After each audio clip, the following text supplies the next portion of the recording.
जे काही जिहादी जे मुंबईला जमतायत त्यांच्या आणि तिरंग्याचा काय संबंध हा मुळामध्ये त्यांनी मला पहिले सांगावं। गणेश चतुर्थीच्या नंतर झालेल्या ईदच्या जे काही रॅली निघाल्या, मोहम्मद पैगंबरांच्या वाढदिवसानिमित्त जुलूस निघाल्या, त्या जुलूसमध्ये पॅलेस्टाईनचे झेंडे कसे फडकवले गेले, सर तन से जुदा हे नारे कसे दिले गेले, हिंदूंच्या विरोधात घाणेरड्या आई बहिणीवर घोषणा कशा दिल्या गेल्या, मंदिरांच्या बाहेर जोरात जोरात डीजे कसे लावले गेले।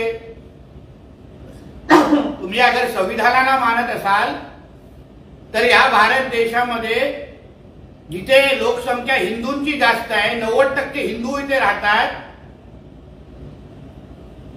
मग इथे सर तन से जुदाच्या घोषणा कशा लागतात, इथे पॅलेस्टाईन चे झेंडे कसे फडकवतात, पाकिस्तान जिंदाबाद कसं आम्हाला ऐकायला मिळतं। म्हणून आज जे मुंबईमध्ये जे जिहादी जमलेले आहेत त्यांनी पहिले ह्या प्रश्नाचं उत्तर द्यावं। त्यांच्या हातात संविधान चांगलं दिसत नाही, त्यांनी पहिले आमची भगवद्गीता वाचावी। भगवद्गीताची 4-10 पान अगर वेळेत वाचले असते तर आज ही रॅली काढण्याची परिस्थिती आली नसती।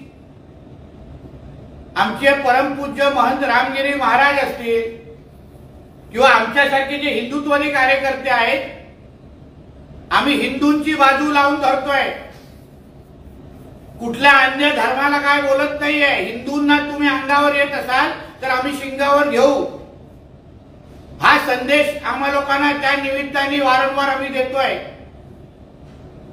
मग हे जे काय मुंबईमध्ये जमलेले हातात तिरंगा घेऊन नाटक आणि नौटंकी करणारे जे जिहादी आहेत, त्यांनी गणेश चतुर्थीवर जेव्हा गणेश चतुर्थीच्या मिरवणुकीवर जेव्हा मस्जिदीतून जेव्हा दगडे मारली गेली तेव्हा त्यांनी निषेध का केला नाही? संविधानामध्ये सर्व धर्मांना योग्य सन्मान देणं हेच लिहिलेलं आहे ना।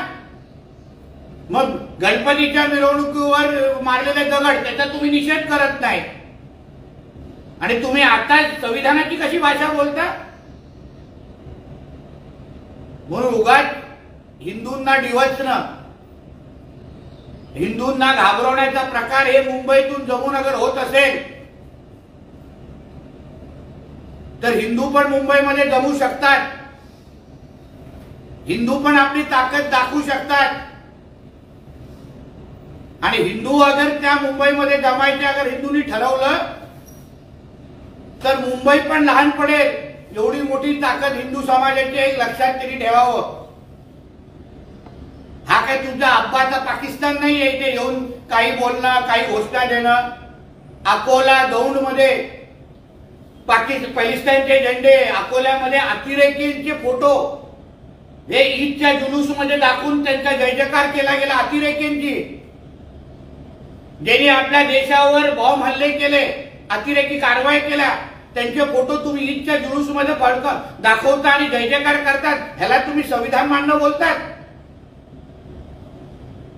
म्हणून उगाच त्यांचे लाड कोणीही ह्या राज्यामध्ये करणार नाही। तुम्ही तुमच्या जिहाद्यांना पहिला आवरा, तुम्ही सर तन से जुदा हे घोषणा थांबवा, तुम्ही पहिला सर्व धर्म समभाव ज्यांच्या इस्लाममध्ये गैर मुस्लिम हे दर्जहीन आणि नीच आहेत आणि काफिर आहेत हे अगर लिहिलं असेल तर ते आमच्या गणेश चतुर्थीच्या मिरवणुकीवर दगडच मारणार ना।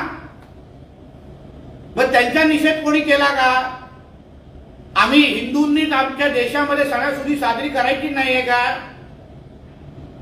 म्हणून ह्या सगळ्या रॅलींना कोणी भीक घालत नाही। आमचे परमपूज्य रामगिरी महाराज यांनी जे बोलले ते ह्यांच्या जाकीर नाईकनी पण बोललेलं होतं, ते ह्यांच्या अन्य मुसलमान धर्मगुरूंनी पण बोललं होतं। पहिला त्या जाकीर नाईकचा सर तन से जुदा करा आणि मग आमच्या रामगिरी महाराजांकडे वाकड्या नजरेत दाखवण्याची हिम्मत करा।